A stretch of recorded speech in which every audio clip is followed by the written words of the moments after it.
Have you ever seen a pimple this big?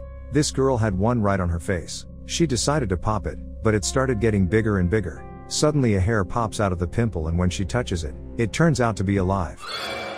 The year is 1968. In a small town called Mill Valley, everyone is getting ready for Halloween. A girl named Stella is on her way home. Stella is into horror stories and even writes some of them herself. She is contacted over the radio by her friends, Chuck and Augie. They are going to get revenge on their bully Tommy. They don't even know where this urge will lead them. They walk with a bag of candy and see Tommy's car. One of the hooligans snatches the bag of candy from Chuck on the fly, but when he unwraps it, all he finds is dirty underwear. As the car stops, they start throwing eggs at it. He loses control of the car and drives into a fence. To Chuck's surprise, his sister Ruth gets out of the bully's car. They run away and the angry Tommy goes after them. At the drive-in theater, the team climbs into the car of a guy named Ramón to hide. Suddenly, the car is surrounded by Tommy and his friends, but there are too many people around, so they have to leave. Since the threat had passed, Stella suggests that Ramón have some fun and see a haunted house. They drive up to a gloomy mansion. Chuck says that teenagers used to hang out here, but after one of them went missing, the house was shut down. It was once owned by the Bellows family. They were the town's first residents and owned a paper mill. The doors of the house are locked, but Ramón easily opens the lock with Chuck's pen. Once inside the house, they tell the boy the story of Sarah Bellows, who was forbidden by her relatives to leave the house. Children from all over the town would run to hear her scary stories. Afterward, however, they all died under mysterious circumstances. Before the townspeople got to the girl to get revenge, Sarah hanged herself with her hair. Legend has it that if you come to the house after midnight and ask her to tell the story, it will be the last story you ever hear. The atmosphere within the abandoned house is eerie. Behind a closet, Ramón finds a secret door. After walking through the hallway and opening another lock, Stella is surprised to discover that they have managed to get into the basement where Sarah Bellows lived. On a dusty shelf, the girl finds a book. It contains scary stories that Sarah wrote in her own blood. Suddenly they find out that Tommy had come to the house and locked them in the room. Ruth pleads with them to not lock them in since her brother was part of the group, but he ends up locking her in with them. Once inside, the girl becomes caught up in a web. While the boys are trying to get out, Stella whispers for Sarah Bellows to tell her a story. Strange gooey darkness envelops the walls of the house and opens the room, giving them a way out. They don't understand who opened the door. Once out of the house, Ramón is annoyed to learn that Tommy has wrecked his car. Stella offers him a place to sleep in her basement. Once in her room, Stella opens a book by Sarah Bellows and starts reading.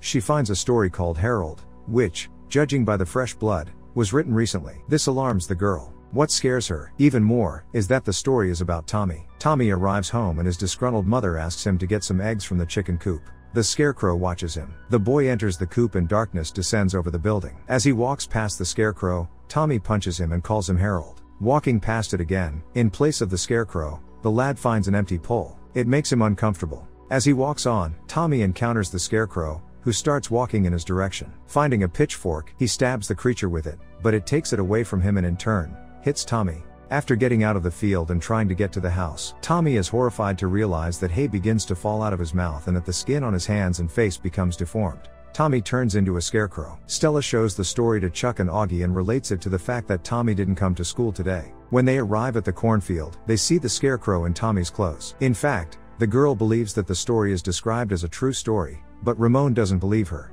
Stella decides the book is dangerous, so she returns it to Sarah Bellows' room. Ruth discovers a large pimple on her face that looks like a bite. Ramón comes to Stella's room and after a few minutes, she finds him reading the book of Sarah's scary stories he found on the table. She doesn't understand how this is possible, since she returned the book to its original location. After opening the book to a random page, they are horrified to see a story called The Big Joe begin to be written before their very eyes. Stella, terrified, tears out the pages, but the story continues to be written. She is shocked to find out that the main character in the story is Augie. Augie finds a stew in the refrigerator and intends to eat it for dinner. Stella tries to tell him not to eat anything, but the boy ignores her. Suddenly he eats something from the pot and pulls it out of his mouth and it turns out to be a thumb. He hears a voice ask, "Who took my thumb?" Augie runs away and locks himself in his room. A dead, rotting woman walks in with no thumb on her foot. Hearing her approach, the boy hides under the bed.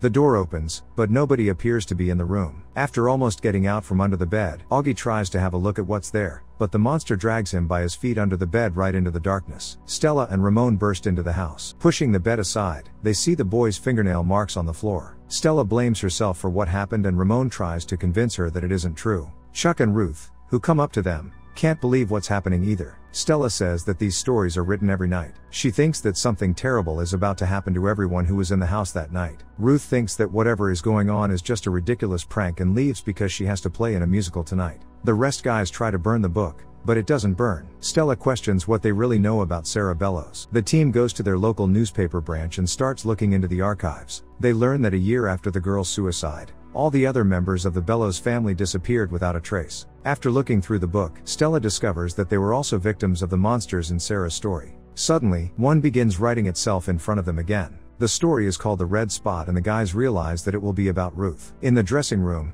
she tries to cover up a creepy pimple, but it doesn't work. Going into the restroom, Ruth is horrified to see that it has grown even larger. Darkness thickens in the corners of the room. She sees something moving inside the pimple. Meanwhile, the team is running around the school looking for Ruth. The pimple bursts and spiders start climbing out from inside. Ruth screams and the bathroom light goes out. The kids find Ruth, who is gone crazy with fear. Stella sees a clot of darkness in the corner. When Ruth is taken to the hospital, the girl says she saw Sarah watching what was happening. Chuck is horrified to report that they are next. The next day, the team goes to the nursing home to visit Lulu, who worked as a maid at the Bellows house. She knew Sarah well until she was fired. Chuck tells them that he had a dream about a red room where a fat, pale woman was watching him. He fears that the dream will be used on him. After visiting Lulu, they learn that in fact, Sarah did not actually hang herself in the house, but in a mental institution, where they soon head. They ask for access to old patient files and one of the doctors tells them that they are kept in the red room. Chuck is terrified at the prospect of visiting the red room from his dream. Stella and Ramón say they will go there themselves and he can wait for them outside. Upon reaching the archives, they learn that Sarah Bellows was sent to a mental institution by her own family. Her doctor was her own brother Ephraim, who tortured Sarah under the guise of treating her. They also find a recording of Sarah's conversations with him. She swears she didn't do anything, but Ephraim doesn't believe her and electrocutes her. He tries to beat a confession out of her that she poisoned the children, but Sarah says she tried to save them. The weeping girl says that the children died because of water that was poisoned by mercury from the Bellows paper mill.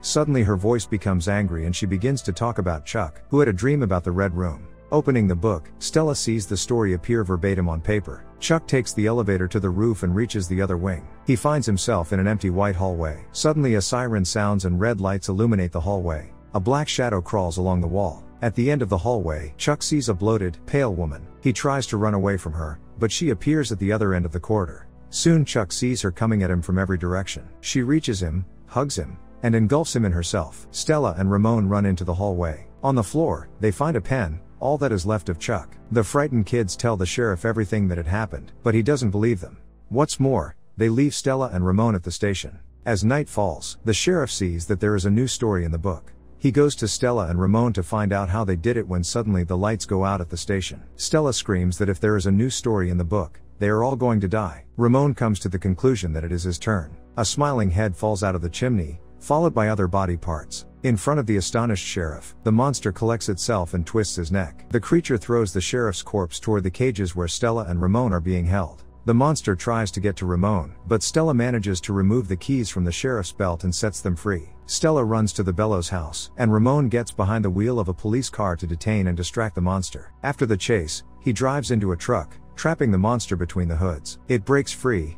tearing itself apart. Stella runs into the Bellows house, screaming at Sarah not to tell any more stories. She informs her that she knows Sarah's innocence in the children's deaths. Suddenly, the book disappears from Stella's hands and the house around her is lit up with a bright light. The book is left lying in the abandoned house, where Ramón runs in. He sees that the book is writing a story about Stella's haunted house. The boy starts running around the house looking for Stella while the monster chases him. Stella ends up in Sarah's memory. Bellows drags her into the basement, where she meets the girl herself. Sarah suggests that Stella hear another story, but instead the girl suggests that she listens to it herself. She accuses Sarah of going from being a victim to a monster and taking her friends. She tells her that even though her family members were horrible people, Sarah is the only one to blame for all the horrible things she did to her friends. Stella promises to tell her true story. The ghost gives her a pen. Stella pricks her finger and writes that Sarah Bellows is not guilty. Stella promises her that now she can forget everything. After this, the ghost disappears, as does the monster who has already captured Ramón. Stella leaves the cellar and they leave the house together. She writes the true story about Sarah and wins first place in a literature contest for it. Ramón leaves town.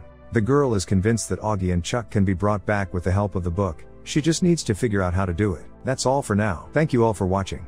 Which movie retelling would you like to see next? Let me know in the comments. See you next time.